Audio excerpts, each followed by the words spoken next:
Hi, I'm James Michael Riley, builder of Underhill, one of the first green roof single family homes in the state of New Jersey. And it's a DIY project. We've been building it for a number of years. Today we're looking at the heating system, which you can see the main control area of right here. It is a hydronic radiant floor heating system. Hydronic meaning that it is water that transmits the heat from the boiler to the rest of the house. Radiant floor meaning that water travels through tubes that run under the floor, and then the heat radiates or convects up from there. So you have a nice warm floor. The company that we bought this self-installed kit from is a company that is their whole business is supporting self-installers. They are Radiant Tech, and their phone number is 800-451-7593. Sorry, that took a minute. We don't get any money from them. I'm just letting you know that because we've been pleased with them. So what happened was we sent them a design of the house, and then they asked us a number of relevant questions. They sent us a proposal, and when we accepted it, they assembled the components that you see here and many more as a kind of a kit, which arrived in 17 boxes. And then it was time for us to do our DIY work and put it together. So let's look a little bit more closely at this system. It is a closed loop system. So what happens is the water in it just circulates and remains in the system. You add it, after you've assembled the system, you add it through this valve right here, which you hook up to your regular household water supply through a garden hose. And then the water runs out through this one here, and they just have that flow. You can send it out a door, down a drain, and you run the water through until you get all the air out of it, until all the bubbles stop coming out. And then you shut this off, and you shut this off. You remove the garden hoses, and then it just circulates, and you don't have to deal with the addition of water anymore. So the way that the water starts its journey here at the boiler, this is the brand is Electro Boiler. It's either made in Wisconsin or Minnesota, US made, very happy about that.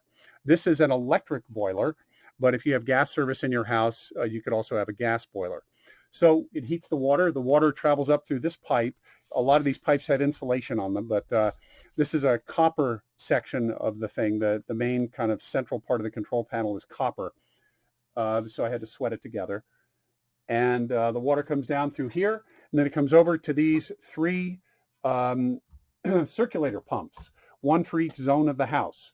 So it's a 3-zone heating system, and that means that each zone has its own thermostat. The thermostats talk through this pump controller box right here, and when a thermostat determines that a room is too cold, it sends a signal to this box, and you'll see one of the lights for zone 1, 2, or 3 light up, and then that will tell the appropriate circulator pump to kick on and start to circulate the hot water.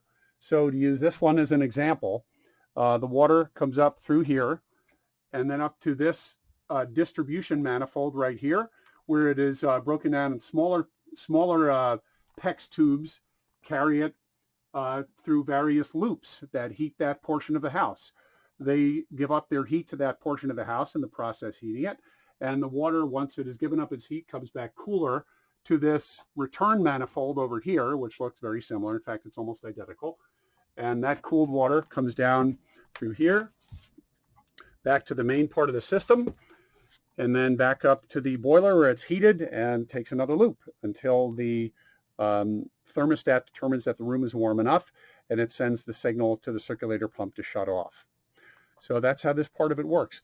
The installation of this system obviously took a lot of different skills, some of which I had to learn. Certainly sweating of pipe, which I already knew. That's the process by which you attach copper pipe using solder and flux. The PEX tubing is simpler to install. It's a lot of things are held together with crimp rings, and in some places it's just a fitting that you tighten down with a screw, and it holds the thing watertight, which is very nice. Also, there is quite a bit of electrical work to do, especially because this being an electric boiler, it takes a lot of juice. So this has a 30 amp and 60 amp power coming into it for a total of 90 amps. So this thing, it's hard to see because the box is so dark, but it has two breakers, a 30 amp and a 60 amp built into it, And then, of course, at the other end, back at the main service panel of the house, there are also 30 amp and 60 amp breakers protecting that circuit. But if that's not something you're comfortable doing, even though you're self-installing it, you could get an electrician to do that portion of it. Here we are in the crawl space of Underhill, our green roof house, where we'll take a little more detailed look at some of the ways that the PEX tubing that carries the heat from the distribution manifolds to the areas of the house that need heat can be installed. One of them is this way. This is installed between joists. And what you see here are the orange PEX tubing going down, taking a turn, coming back, and then going through the joist into the next one, down and back, et cetera, held in place with these aluminum sheets. These came with the install, and they're preformed to fit around the half-inch PEX tubing. So they serve two purposes. One is they hold it in place, and they're just attached to the subfloor of the house with staples. It's actually pretty quick, pretty easy. The other purpose they serve, in addition to holding the tubing in place, is that they help to distribute the heat more evenly.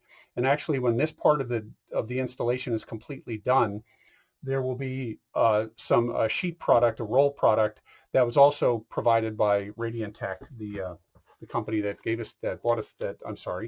sold us this stuff. That has foil on one side. You put that side up, and that helps more of the heat to reflect upward into the room you're trying to heat. So this is the more standard way to do it, between joists. But another way we did it was, you can see a couple of the PEX tubes here. They are inside of insulation.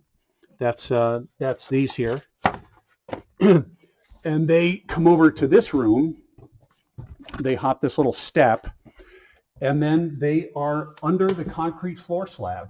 And the way that works is that before you pour the concrete slab, you lay down 2 inches of rigid foam insulation, which we did on top of a bed of gravel, bed of crushed stone rather, to be precise. And then online I was able to buy large plastic, they look like staples, that are meant to hold radiant floor heat tubing to rigid foam insulation. And the tubing was laid out in a similar pattern, back and forth like that, on top of that rigid foam insulation. And once that was all down and nice and secure, then the concrete truck came in and poured 3 or 4 inches of concrete. This is dyed, but this is concrete here. And so what happens is, when this room heats up, it takes a little bit longer for the heat to show up in the room, but the concrete floor slab gets nice and warm and stays that way for a long time.